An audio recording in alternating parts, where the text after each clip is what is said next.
नमस्कार दोस्तों, दिल्ली किसान हिंसा को लेकर चाइना ने बहुत बड़ा प्रतिक्रिया दिया है और पूरे दुनिया को चौंका दिया है और यहाँ तक कि तमाम भारतवासी का खून खौला दिया। दोस्तों, आप लोगों को जान के हैरान हुआ कि आखिरकार चीन का इतना हिम्मत कैसे हुआ और यहाँ पे हम लोगों को सोचना होगा कि आखिरकार कब तक हम लोग चीन को बर्दाश्त करेंगे, कब तक सहेंगे। चाइना हर मुद्दे पे हम लोगों को घेरता है, चाहे सीएए का मुद्दा हो या फिर 370 का हो या फिर राम मंदिर का हो, कुछ भी होता है तो चाइना यहाँ पे आके ज्ञान देता है और भारत को घेरता है। और बड़ी बात तो यह है कि इस बार हद पार कर दिया है। अब हम लोग को सोचना होगा, हम लोग कभी भी चीन के किसी मुद्दा पे नहीं बोलते हैं। चाहे चीन में तिब्बत में कुछ भी हो जाए हम नहीं बोलते हैं, चाहे चीन में हांगकांग में कुछ भी हो जाए हम नहीं बोलते हैं, नया कानून ला लाए हम नहीं बोलते हैं। इतना ही नहीं, इनर मंगोलिया में कुछ भी हो जाए, विद्रोह दबाया जाए, हजारों आदमी को मारा जाए हम नहीं बोलते हैं। इतना ही नहीं, सिजियांग प्रांत में उइगर मुसलमान के साथ अत्याचार होता है फिर भी हम लोग चुप रहते हैं, भारत सरकार चुप रहता है।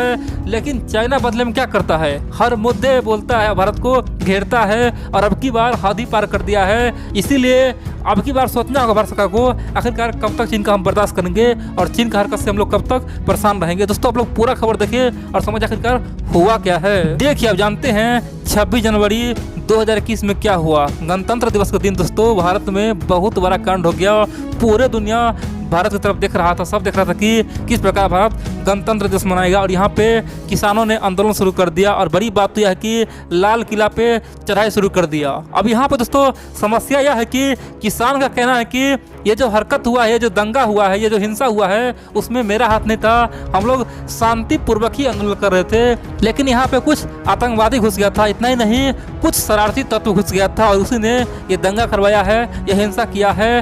हम लोग को अफसोस हो रहा है कि आखिरकार ये कैसे हुआ। और दोस्तों, इस हरकत से पता है क्या हुआ है, भारत को पूरी दुनिया में बदनामी हुआ है। पूरी दुनिया देख रहा है कि एक सबसे बड़ा लोकतांत्रिक देश भारत में क्या हो रहा है। दोस्तों, पूरी दुनिया लाइव देखा और ये अपने आप में बड़ी बात है। और बड़ी बात तो यह है कि दुनिया के तमाम देशों ने प्रतिक्रिया दिया, लेकिन अब की बार कोई देश भारत को घेरा नहीं। पहले जिस प्रकार से सब राम मंदिर पे आके घेर देता था भारत को, बोलता था, भारत को दबाता था, दोस्तों अब की बार ऐसा नहीं हुआ है। पहले 370 में देखेंगे तो यहाँ तक कि तुर्की, मलेशिया, ईरान, पाकिस्तान सब आके भारत को ज्ञान देना शुरू कर दिया, भारत को सब घेरता था। यहाँ तक कि दोस्तों सीएए मुद्दा पे दुनिया के तमाम में से बहुत सारे देश, यहाँ तक कि अमेरिका भी दोस्तों भारत को घेरने का प्रयास किया, लेकिन अब की बार कोई भारत को घेरा नहीं। सबने मोदी सरकार का तारीफ किया, केवल इतना बोला कि भारत में जो हुआ है ये बेहद शर्मनाक है और भारत सरकार उस पर एक्शन ले और सबको सबक सिखाए जिन्होंने ये गलती किया है। दोस्तों, इस बार सबने भारत का साथ ही दिया, सब बोला है कि मोदी सरकार के लिए ये चुनौती था और इस प्रकार की चुनौती को भारत सरकार संभाले। दोस्तों, अब की बार सबने भारत की पल सलाह दिया, लेकिन पहले सब क्या करता था, पहले सब भारत को दबाने का प्रयास करता था। कह सकते हैं कि इस बार भारत का विदेश नीति बहुत दोस्तों कामयाब हुआ है। सब भारत के अंदरूनी मुद्दा में बोलने से इस बार चुप रहा है, फालतू ज्ञान देने से सब मना किया है। लेकिन इसी बीच चाइना जो किया है ना, आपको जान के हैरानी होगा। दोस्तों, जानते हैं पाकिस्तान और चाइना ऐसा देश है, भारत में कुछ भी हो जाए वो आके कुछ ना कुछ बोलेगा दोस्तों, ये श्योर है। पाकिस्तान और चाइना का एक ही काम है, दिन में ट्विटर खोलो और कुछ बयान दे दो या फिर एक न्यूज पोस्ट में लिख दो और कुछ भारत के खिलाफ बोल दो, इतना ही काम है। लेकिन दोस्तों, ये हद पार हो जाता है ना, तभी दुख होता है और अब की बार चीन ने हद पार किया है। तो चल जानते हैं आखिरकार चीन किया क्या है। देखिए, चीन का जो मुख्य पत्र है ग्लोबल टाइम्स, उसने एक लंबा चौड़ा रिपोर्ट छापा है और बोला है कि 26 जनवरी के दिन एक तरफ जहां भारत सरकार अपने सैन्य ताकत को पूरे दुनिया दिखा रहा था, पूरे दुनिया को बता रहा था कि देखो हमारे पास कितना मिसाइल है, हम कितना ताकतवर है, अपना प्रदर्शन कर रहा था, ताकत दिखा रहा था, उसी वक्त दूसरी ओर भारत के किसान हंगामा कर रहा था, लाल किले पे चढ़ाई कर रहा था, तोड़ फोड़ कर रहा था। इसे देख के सबको डर लगा था कि आखिर ये हो क्या रहा है, आखिरकार भारत में इतना बड़ा कारनामा कैसे हुआ। दोस्तों, चीन का ये कहना है कि चाहे भारत का लोकतंत्र हो या फिर अमेरिका का लोकतंत्र हो, सब लोकतंत्र कमजोर होता है और चीन ने पहले ही बोल चुका है। खासतौर पे अमेरिका में दोस्तों जब हिंसा झड़प हुआ था आज से कुछ दिन पहले, उस समय भी चाइना ने प्रतिक्रिया दिया, बोला था कि लोकतांत्रिक देश का यही कमजोरी है, हमसे सीखिए, हम किस प्रकार से लोगों को दबाते हैं, किस प्रकार से लोगों पे टैंक चलाते हैं, वो हमसे सीखे। दोस्तों, चाइना साफ तौर पे यही बोलना चाहा। कह सकते हैं कि जहाँ पे बोलने का आज़ादी तक नहीं है, वो देश लोकतांत्रिक देश पे हंस रहा था और यही बात इस बार चाइना भारत पे दोहराया, बोला कि भारत में क्या हो रहा है। इतना ही नहीं, चाइना के जो ग्लोबल टाइम्स उसने यहाँ तक कहा कि मोदी सरकार का जो कानून है, कृषि कानून, एक तरह से ये बेहद ही बढ़िया है और अच्छा इरादा है। मोदी सरकार का इरादा खराब नहीं है। इस कानून से सचमुच में किसान को फायदा होता, किसान को लाभ होता और भारत जो कृषि प्रधान देश है, हो सकता है आने वाले समय में भारत में जगह जगह फैक्ट्रियाँ लग जाता और भारत बहुत आगे निकल जाता। लेकिन यहाँ पे समस्या ये उत्पन्न हो गया कि किसान के बीच में और व्यापारी के बीच में और सरकार के बीच में कोई मनमुटाव हो गया और किसान समझ नहीं पाया, और यही कारण कि इस प्रकार का हंगामा छिड़ा हुआ है और कई महीनों से है। भारत सरकार को एक चैलेंज दे रहा है किसान, आखिरकार इस चैलेंज से भारत को निपटना ही चाहिए। लेकिन इरादा भारत सरकार का बिल्कुल सही है। उन्होंने यहाँ तक कहा कि हमें ही देख लीजिए, यानी कि चाइना का भी देख लीजिए। आज से 30 साल पहले, 40 साल पहले चाइना भी कृषि प्रधान था। उस समय चाइना भी बहुत बदलाव किया था, खासतौर पे कृषि क्षेत्र में बहुत बदलाव किया था और जमीन लेके खासतौर पे इंडस्ट्री यानी कि कंपनी को दे रहा था।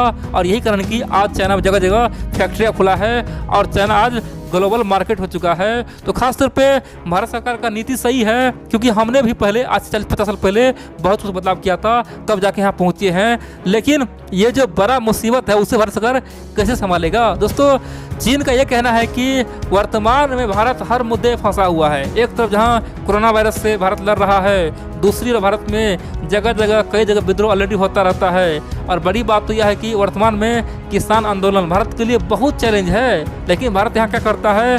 हमसे लड़ता है, चीन से लड़ता है। भारत के सामने में एक समस्या नहीं है, उसका पड़ोसी भी समस्या है, चाहे नेपाल हो, पाकिस्तान हो, चाइना हो, सब भारत से नाराज है और भारत का यही कमी है। इसीलिए भारत सरकार चीन से लड़ना छोड़े, बॉर्डर पर शांति कायम करे और अपने देश के अंदरूनी मुद्दा में दखल दे, अपने चुनौती से निपटे, तभी जाके आगे जाके वो आगे बढ़ पाएगा।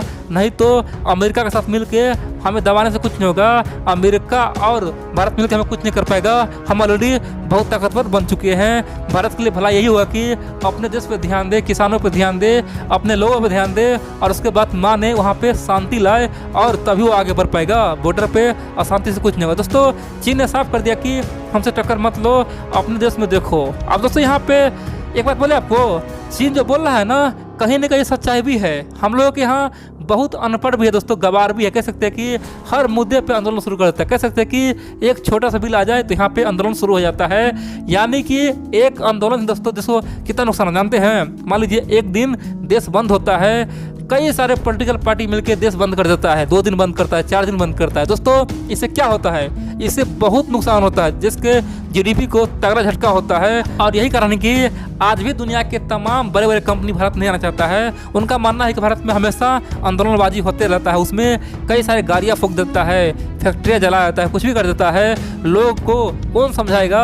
और यहाँ पे केवल आदमी नहीं करता, आदमी को भरमाता भी है। यानी कि भारत में जो नेता लोग हैं वो आम लोगों को भरमा के आंदोलन करवाता है, जिससे देश को नुकसान पहुंचता ही है, तमाम कंपनियों को भी नुकसान पहुंचता है। दोस्तों, ये फैक्ट है और इसीलिए चीन हम पे ज्ञान दे रहा है। चीन का क्या हैसियत ज्ञान देने का? लेकिन हम लोग गलती कर रहे हैं दोस्तों, बार बार गलती कर रहे हैं। आप देख रहे हैं एक ही साल में दिल्ली में 2 बार दंगा हो गया दोस्तों। एक बार तो आज से कुछ समय पहले हुआ था और अब की बार 26 जनवरी के दिन हुआ। कह सकते हैं कि इतना शर्मनाक घटना होता है तो चीन तो बोलेगा ही ना। लेकिन फिर भी हम लोग के लिए सोचने वाली बात यह है कि हम लोग कब तक चुप रहेंगे? चीन का हरकत कब तक बर्दाश्त करेंगे? हम लोगों को भी चीन को घेरना चाहिए। और चीन में कोई बिल पारित होता है, कोई कानून बनता है, या फिर हांगकांग का मुद्दा हो, तिब्बत का मुद्दा हो, शिनजियांग प्रांत का मुद्दा हो, इंडो मंगोलिया का मुद्दा हो, सब मुद्दे बोलना चाहिए। साउथ चाइना सी मुद्दे बोलना चाहिए, ताइवान को समर्थन करना चाहिए। दोस्तों, ये हम लोग का मजबूरी बन चुका है, क्योंकि चाइना हर बार बोलता है और हम लोग हर बार चुप रहते हैं। ये कब तक चलता रहेगा?